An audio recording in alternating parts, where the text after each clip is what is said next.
BPF জিন্দাবাদ আকরাম মোহাম্মদ জিন্দাবাদ আকরাম মোহাম্মদ জিন্দাবাদ BPF long live BPF long live Ejamul Haque Dangaria জিন্দাবাদ এজামুল হক ডাঙ্গরিয়া জিন্দাবাদ BPF long live Akram Mohammad জিন্দাবাদ আকরাম মোহাম্মদ জিন্দাবাদ।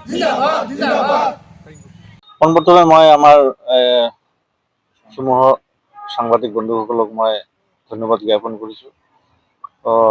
আমাৰ ছ'চিয়েল মিডিয়াত আমি দেখিবলৈ পাইছোঁ যে দুদিনমানৰ পৰা আমাৰ ভটগাঁও আৰু বৰুৱাপৰা VCDCৰ অন্তৰ্গত কিছুমান আমাৰ বিৰোধী পক্ষই কিছুমান আমাৰ MCLৰ বিৰুদ্ধে তথা আৰু আমাৰ প্ৰাইমাৰীৰ প্ৰেচিডেণ্ট তথা VCDCৰ ওপৰত কিছুমান মানে আৱৰ্জনা কথা লৈ আহিছে, যি মানে আঁচনিৰ কথা লৈ আহিছে।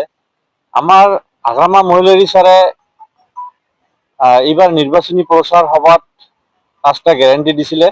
এই গেৰাণ্টি কেইটা এতিয়া আমি মিটিং মাতি পেলাই যি মানে বিতৰণ কৰিব লাগে, এতিয়া বিতৰণ সভা চলি আছিল। চলি থকাৰ মাজতে আমি ডেমো হিচাপে 5টা মানকৈ চেক বিতৰণ কৰিছিলোঁ। আমি কোনো লিষ্ট পোৱা নাছিলোঁ, আমি দলীয়ভাৱে এতিয়াও কোনো লিষ্ট পোৱা নাই। আমাৰ বিৰোধী পক্ষই কোনোবা এটা লিষ্ট কৰবাৰ পৰা লৈ মানে এটা বিতৰ্কৰ সৃষ্টি কৰিছে, আমাৰ মাজত মানে এটা বিভাজনৰ সৃষ্টি আনিবলৈ চেষ্টা চলাই আছে। আমি যাৰ কাৰণে আজি এই সংবাদ মেলখন আমি আয়োজন কৰিছোঁ আৰু আমি এই সংবাদ মেলৰ জৰিয়তে আমাৰ BPF দলৰ যিমান ভটগাঁও প্ৰাইমাৰী আৰু বৰুৱাপৰা প্ৰাইমাৰীৰ যিমানখিনি আমাৰ মানে কৰ্মকৰ্তা তথা আমাৰ দলীয় কৰ্মবিন্দু আছে, এওঁলোকক আমি এটা অনুৰোধ জনাইছোঁ, আপোনালোকে হতাশ হ'ব নালাগে। এই আঁচনিৰ যিমানখিনি বেনিফিচিয়াৰী আছে, বেনিফিচিয়াৰী লিষ্টটো আমি এতিয়াও পোৱা নাই আৰু আমাৰ পবিগ্ৰাম MCLA মহোদয়ৰ ওপৰত আমাৰ মানে বিশ্বাস আছে যে মানে সহিষ্ণুভাৱে এটা আঁচনিৰ লিষ্ট ওলাব। আমি BPF কৰ্মী হিচাপে আমি সকলোৱে সংযম হৈ থাকিব লাগে আৰু বিৰোধীৰ যিবোৰ কথা ওলাই আছে এইবোৰ কথাত কাণ সাৰি দিব নালাগে। এটা পৰিয়ালতে 2টা-3টাকৈ মানে আঁচনি লাভ কৰিছে, এই ক্ষেত্ৰত আপোনালোকে কি ক'ব? এই ক্ষেত্ৰত এইটো আমি লিষ্টে পোৱা নাই। এই ক্ষেত্ৰত আমি ক'ব বিচাৰোঁ এইটো লিষ্ট এটা ভুৱা লিষ্ট, এওঁলোক মনৰ আজা এটা লিষ্ট। আমাৰ দলীয়ভাৱে কোনো এতিয়াও লিষ্ট ওলোৱা নাই, আমাৰ মানে অফিচিয়েলিভাৱে কোনো এতিয়াও লিষ্ট আমি পোৱা নাই।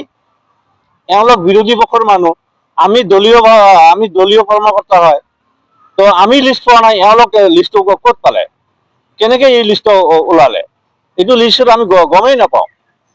আমাৰ কৰ্তৃপক্ষৰ পৰা কোনো এতিয়াও লিষ্ট দিয়াই নাই।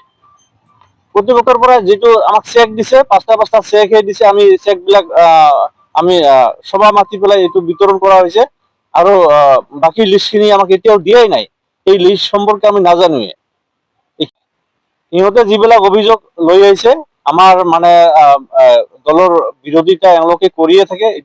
এইবিলাক মানে বিৰোধী দলৰ মানুহ আৰু মানে যিজনে মানে ছ'চিয়েল মিডিয়াত যি কথাবোৰ ৰাখিছে, হয়তো তেওঁ কথা কৈছে যে আমাৰ এই মানে আঁচনিৰ যে এটা নাম আছে, যিজনে হাবিল নামৰ ল'ৰাটো মানে যিটো মিডিয়াত কথা পাতি কৈছে, সি মানে আঁচনিৰ নামটোৱে ক'ব নাজানে। এই কি আঁচনি আছিল, আঁচনিৰ নামটো ক'ব জানে। আৰু যে কৈছে যে বৰুৱাপৰা VCDCৰ চেয়াৰমেনটো এতিয়াও দিয়াই নাই। বৰুৱাপৰা চেয়াৰমেনটো হৈছে, এওঁ কৈছে যে বৰুৱাপৰা চেয়াৰমেনটো এতিয়াও হোৱাই নাই। এওঁ মানে এইবিলাক নজনাকৈ এটা আউল তাউল বকি থাকে। এই হাবিল লাগি কিছুমান দিন আগতে সি মানে কংগ্ৰেছ দলৰ এজন কৰ্মী আছিল, তাৰ পৰা দল বাগৰি আহি UPPL কৰি আছে। তো তাৰ আউল তাউল এনে বক্তব্য দি থাকে। তো এইবিলাক বক্তব্যত আমাৰ ৰাইজে যাতে কাণ সাৰি নিদিয়ে, এইখিনি আমি আজিৰ এই মিডিয়াৰ জৰিয়তে আমি সকলো ৰাইজকে অনুৰোধ জনাইছোঁ। এইটো ক'ব বিচাৰে নেকি যে MCLক ৰাজনৈতিকভাৱে মানে বদনাম কৰাৰ কাৰণে এনেকুৱা কৰি আছে? হয়, আমাৰ হাগ্ৰামা মহল্লীৰ বিচাৰক আৰু আমাৰ BPF দলক তথা আৰু আমাৰ ফুটবেগ্ৰামৰ যি MCL আছে এজামুল হক ডাঙৰীয়াক এটা বদনাম ওলাবলৈ এটা মানে চেষ্টা চলাই আছে। আমি এই চেষ্টা যাতে এওঁলোক সফল হ'ব নোৱাৰে, যাৰ কাৰণে আমি আজি মিডিয়াৰ যোগেদি আমি এটা ৰাইজক মেছেজ দিব বিচাৰিছো। আপোনালোকৰ প্ৰাইমাৰী তেনেহ'লে কোনো ধৰণৰ মানে দুৰ্নীতি হোৱা নাই বুলি আপোনালোকে ক'ব বিচাৰে?